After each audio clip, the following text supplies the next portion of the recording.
कृष्ण और शिकारी संत की कथा। प्रभु भक्त अधीन। एक बार की बात है, एक संत जंगल में कुटिया बनाकर रहते थे और भगवान श्री कृष्ण का भजन करते थे।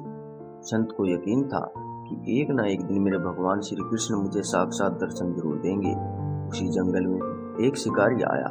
उस शिकारी ने संत की कुटिया देखी। वह कुटिया में गया और उसने संत को प्रणाम किया और पूछा कि आप कौन हैं और आप यहाँ क्या कर रहे हैं। संत ने सोचा, यदि मैं इससे कहूंगा कि भगवान श्री कृष्ण के इंतजार में बैठा हूँ, उनका दर्शन मुझे किसी प्रकार से हो जाए, तो शायद इसको ये बात समझ में नहीं आएगी। संत ने दूसरा उपाय सोचा। संत ने किरात शिकारी से पूछा, भैया पहले आप बताओ कि आप कौन हो और यहाँ किस लिए आते हो। उस किरात ने कहा कि मैं एक शिकारी हूँ और यहाँ शिकार के लिए आया हूँ। संत ने तुरंत उसी की भाषा में कहा, मैं भी एक शिकारी हूँ और अपने शिकार के लिए यहाँ आया हूँ। शिकारी ने पूछा, अच्छा संत जी, आप ये बताइए आपका शिकार दिखता कैसे है, आपके शिकार का नाम क्या है, हो सकता है कि मैं आपकी मदद कर दूं। संत ने सोचा, इसे कैसे बताऊं। फिर भी संत कहते हैं, मेरे शिकार का नाम है, वो दिखने में बहुत ही सुंदर है, सांवरा सलोना है, उसके सिर पर मोर मुकुट है, हाथों में बंसी है। ऐसा कहकर संत जी रोने लगे। किरात बोला, बाबा रोते क्यों हो, मैं आपके शिकार को जब तक ना पकड़ लो तब तक पानी भी नहीं पीऊंगा और आपके पास नहीं आऊंगा।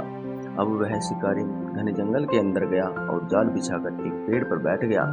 यहाँ पर इंतजार करने लगा। भूखा प्यासा बैठा हुआ है। एक दिन बीता, दूसरा दिन बीता और फिर तीसरा दिन। भूखे प्यासे की रात को नींद भी आने लगी।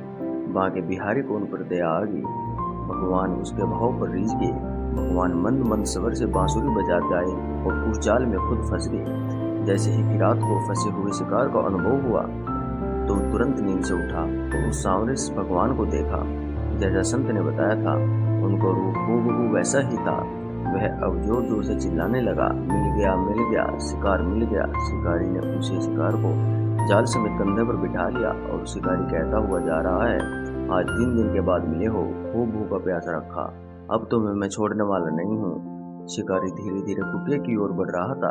जैसे ही संत की कुटिया आई तो शिकारी ने आवाज लगाई, बाबा बाबा। संत ने तुरंत दरवाजा खोला और संत उस किरात के कंधे पर भगवान श्री कृष्ण को जाल में फंसा देख रहे हैं।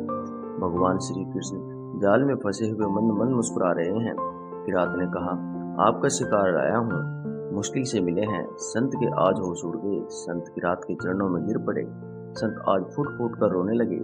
संत कहते हैं, मैंने आज तक आपको पाने के लिए अनेक प्रयास किए, लेकिन आज आप मुझे इस किरात के कारण मिले हो। भगवान बोले, इस शिकारी का प्रेम तुझसे ज्यादा है, इसका भाव तुम्हारे भाव से ज्यादा है, इसका विश्वास तुम्हारे विश्वास से ज्यादा है, इसलिए आज जब 3 दिन बीत गए तो मैं आए बिना नहीं रह पाया।